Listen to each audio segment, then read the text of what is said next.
एक तरफ देखिए जेटेट पर समिति की दूसरी बैठक हो रही थी, दूसरी तरफ मंत्री जोगेंद्र महतो के आवास पर एक अलग बैठक चल रही थी और उस बैठक में चर्चा इस बात पर हो रही थी कि स्थानीय भाषाओं को कैसे ज्यादा से ज्यादा बढ़ाया जाए और जो बाहरी भाषाएं हैं उन भाषाओं को दूर किया जाए, इस पर चर्चा हो रही थी।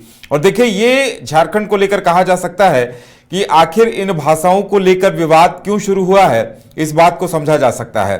गैर झारखंडी भाषाओं को हटाने की मांग हुई है और एक जो बैठक हुई इसमें खोरठा साहित्य संस्कृति परिषद के प्रतिनिधि शामिल थे, जिन्होंने झारखंडी भाषाओं को प्राथमिकता देने और स्थानीय छात्रों के हितों की रक्षा की मांग उठाई है। हमारे साथ मदन है। देखिए मदन, एक दूसरी बैठक, समिति की दूसरी बैठक आज हो रही थी और एक अलग बैठक उधर चल रही थी कि उसमें और कौन कौन सी स्थानीय भाषाओं को शामिल किया जाए और अंगिका, मैथिली, भोजपुरी, उसके साथ साथ बांग्ला और उड़िया, इन भाषाओं को भी बाहर किया जाए जेटेट जैसी परीक्षाओं में। इस मुद्दे को लेकर बैठक चल रही थी।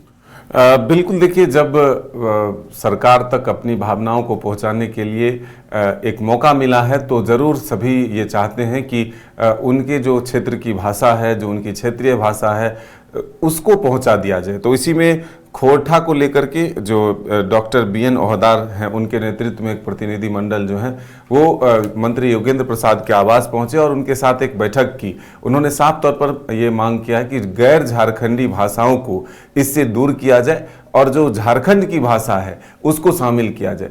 तो आप पहले ही जान रहे हैं कि आज की जो बैठक हुई उसमें योगेंद्र प्रसाद ने अंगिका, भोजपुरी और मगही को बाहर करने के लिए उसके पक्षधर रहे। तो सीधे तौर पर इससे आप समझ सकते हैं कि अब जब दूसरे धरा से एक तरफ से आवाज़ उठी है कि झारखंड की उन भाषाओं को, झारखंड की संस्कृति से जुड़े भाषाओं को इसमें शामिल किया जाए, प्राथमिकता दी जाए, तब ये जरूर है कि अब फिर से एक बार मुख्यमंत्री हेमंत सोरेन को योगेंद्र प्रसाद इन मांगों को पहुंचाएंगे और सरकार जब आखिरी निर्णय लेगी तो उससे पहले इस पर भी मंथन करेगी। तो ये जरूर है कि झारखंड में अब भाषा विवाद जो है वो लगातार बढ़ता हुआ नजर आ रहा है। इससे पहले भी आपने देखा था कि कई प्रतियोगी परीक्षाओं से पहले भाषा को लेकर के विवाद हुआ और काफ़ी लंबे समय तक जो है ये विवाद चला।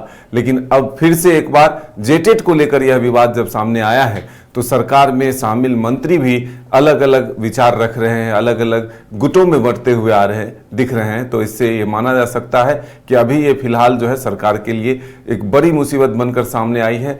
किसको बाहर किया जाए, किसको शामिल किया जाए, किसको छोड़ा जाए, किसको साथ लिया जाए, ये असमंजस की स्थिति जो है। वहां जो बैठक हुई, बैठक में कई दिलचस्प तथ्य भी सामने आए। एक बात ये भी आई कि जो झारखंड के लिए जो आंदोलन, झारखंड अलग राज्य का जो आंदोलन हुआ था, उसमें भोजपुरी, अंगिका, मैथिली का कोई योगदान नहीं था। उनका कहना था कि ऐसी कोई रचना इन भाषाओं में नहीं छापी गई जिससे झारखंड अलग राज्य को जोर मिले। और देखिए एक दूसरा मुद्दा जो हमेशा उठता है कि पलामू में अंगिका, मैथिली, भोजपुरी बोली जाती है, तो इनका कहना था कि पलामू में जो भाषा है वो पलमुआ है, जिसे देशावली नाम से जाना जाता है, और इनका ये तर्क है कि वो खोरठा और नागपुरी का ही सम्मिश्रण है। तो देखिए एक विवाद का विषय है और लगता है इस पर एक बहस भी अब जन्म लेगी। बिल्कुल, देखिए सीधे तौर पर यह कहना है, जब पलामू, गढ़वा या गोड्डा के क्षेत्र के लोगों से आप बातचीत करेंगे तो उनका सीधे ये कहना है कि हम झारखंड के मानचित्र से हैं या नहीं। पहला सवाल उनका है। और अगर हमारी बोली और भाषा अगर ये है बोली जाने वाली, तो फिर इसे जगह क्यों नहीं मिले। अब आंदोलन की बात जब उनसे बातचीत करेंगे तो वो कहते हैं कि आंदोलन की बात अभी भाषा में है, क्या हम आंदोलन के एक तरह से झारखंड में हैं या नहीं। आंदोलन अगर किसी एक ने किया या सब ने किया तो फिर एक भाई अगर आंदोलन करता है तो क्या दूसरे भाई को घर से अलग कर दिया जाता है।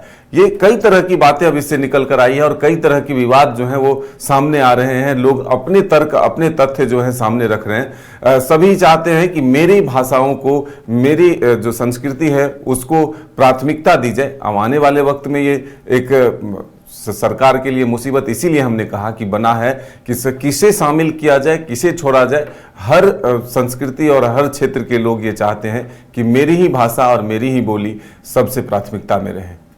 चलिए तो इंतजार किया जाए, देखा जाए कि ये जो बैठकों का दौर चल रहा है इसका नतीजा क्या निकलता है। जेटेट पे बनी समिति के बाद अब सीएम क्या निर्णय लेते हैं और जिस तरह से झारखंड की रीजनल भाषाएं, पचपरगनिया, कुरमाली और खोटा, नागपुरी, इन्हीं भाषाओं को इस सूची में रखने की बात कही जा रही है। इनका कहना है कि बाहरी जो भी भाषाएं हैं उनका झारखंड में कोई योगदान नहीं रहा है, तो उन भाषाओं को हटाया जाए। तो अब क्या वाकई में झारखंड में कोई भाषाई आंदोलन या फिर भाषा को लेकर एक नया विवाद, मनमुटाव का दौर शुरू होने वाला है? अब सरकार जेटेट में क्या निर्णय लेती है, इस पर बहुत कुछ निर्भर करता है। इंतजार इसी बात का रहेगा।